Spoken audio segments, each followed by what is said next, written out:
दोस्तों, आपने महर्षि सरवंग का नाम तो सुना होगा।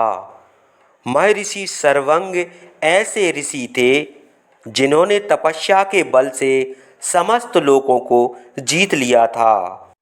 एक बार उन्होंने भगवान राम से कहा, मैंने उग्र तपस्या करके दुर्लभ लोगों को जीत लिया है। मैंने तपस्या के प्रभाव से स्वर्ग और ब्रह्मलोक आदि सब श्रेष्ठ लोकों को जीत लिए हैं। वे सब लोग तुमको अर्पण करता हूँ, ग्रहण करो।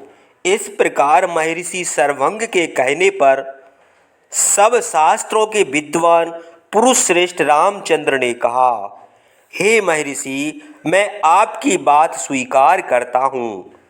अब आप मुझे इस वन में रहने का स्थान बताइए।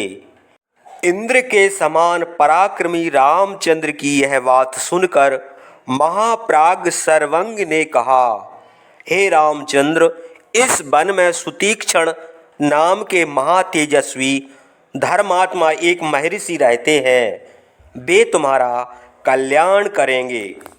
हे राम, जिस प्रकार सांप पुरानी कैंचुल छोड़ देता है, उसी प्रकार अब मैं यह जीर्ण शरीर त्याग दूंगा। तुम थोड़ी देर ठहर कर मुझे देखो। उसके बाद महातेजस्वी महर्षि सरवंग ने विधि पूर्वक मंत्र पढ़कर अग्नि में घी की आहुति दी। फिर उन्होंने अग्नि में प्रवेश किया। महर्षि के रोए, केश, हड्डियां, मांस, रुधिर और जीर्ण त्वचा भस्म हो गई।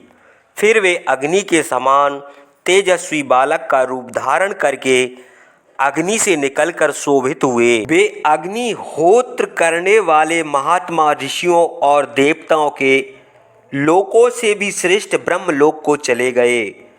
वहाँ शुभ कर्म करने वाले ब्राह्मण श्रेष्ठ सरवंग ने अनुचरों के साथ ब्रह्मा के दर्शन किए।